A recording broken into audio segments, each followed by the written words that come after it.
warahmatullahi wabarakatuh. Selamat pagi. Perkenalkan, nama saya Siti Nurhaliza. Di sini saya akan membawakan berita dampak COVID-19 terhadap sektor pendidikan di Indonesia. Pendidikan di Indonesia berubah menjadi sistem pembelajaran jarak jauh sejak adanya COVID-19. Virus ini telah menyebar ke seluruh belahan bumi dan sampai saat ini masih menjadi perbincangan hangat. Awal kemunculan COVID-19 pertama kali muncul diduga di pasar hewan kota Wuhan, Cina. Sampai akhirnya menyebar dan menjadi pusat perhatian di Indonesia pada bulan Maret tahun 2020 lalu. Untuk pertama kalinya, pemerintah mengumumkan 2 kasus pasien positif COVID-19 di Indonesia. Sejak munculnya wabah virus ini, timbullah berbagai masalah, sebab virus tersebut tidak hanya menyerang manusia, tetapi juga memberikan dampak terhadap perekonomian dunia, serta mempengaruhi kehidupan sosial di berbagai negara. Salah satunya yaitu dalam dunia pendidikan di Indonesia, yang sebelumnya pembelajaran dilakukan secara tatap muka atau luring, tetapi pada masa pandemi ini, sistem pembelajaran tersebut tidak lagi berlaku, guna mengurangi penyebaran virus COVID-19 di Indonesia.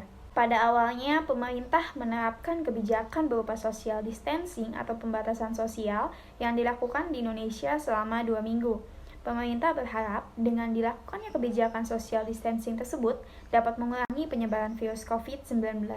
Namun, ternyata kebijakan tersebut tidak dapat mengurangi penyebaran COVID-19, hingga pada akhirnya pemerintah meliburkan berbagai tingkat jenjang pendidikan mulai dari TK, SD, SMP, SMA, hingga perguruan tinggi sampai batas waktu yang belum dapat ditentukan. Pemerintah melakukan berbagai cara agar pendidikan bisa terus berjalan di era pandemi ini, karena pendidikan merupakan aset yang sangat penting bagi sebuah bangsa demi kemajuan suatu negara. Pemerintah akhirnya membuat kebijakan baru dengan cara menerapkan pembelajaran dari rumah masing-masing, yaitu pembelajaran dalam jaringan atau disingkat dengan daring, melalui berbagai platform mulai dari aplikasi Zoom, Google Meet, e-learning, e-student, dan media pembelajaran lainnya. Metode tersebut memanfaatkan jaringan online yang sudah pasti terhubung dengan internet dengan tetap berada di rumah masing-masing dan mengerjakan seluruh kegiatan pembelajaran melalui online.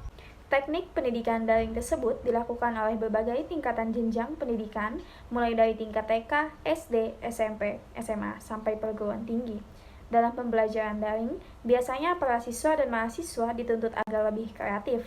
Selain ide-ide kreatif tersebut, para siswa dan mahasiswa juga diberikan tugas melalui online oleh para guru dan dosen dengan mengumpulkan tugas yang diberikan melalui sistem yang disediakan oleh setiap sekolah dan kampus sesuai kebijakan yang diterapkan, karena setiap sekolah atau kampus pasti menerapkan kebijakan yang berbeda-beda.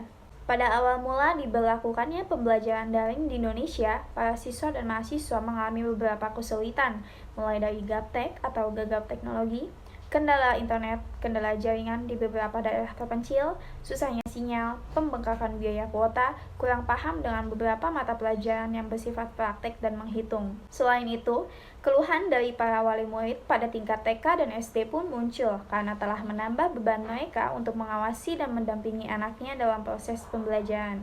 Tidak hanya murid, pengajar pun harus beradaptasi lagi dengan adanya pembelajaran jarak jauh ini, yang dimana sistem pembelajaran tersebut memanfaatkan teknologi sebagai media pembelajaran.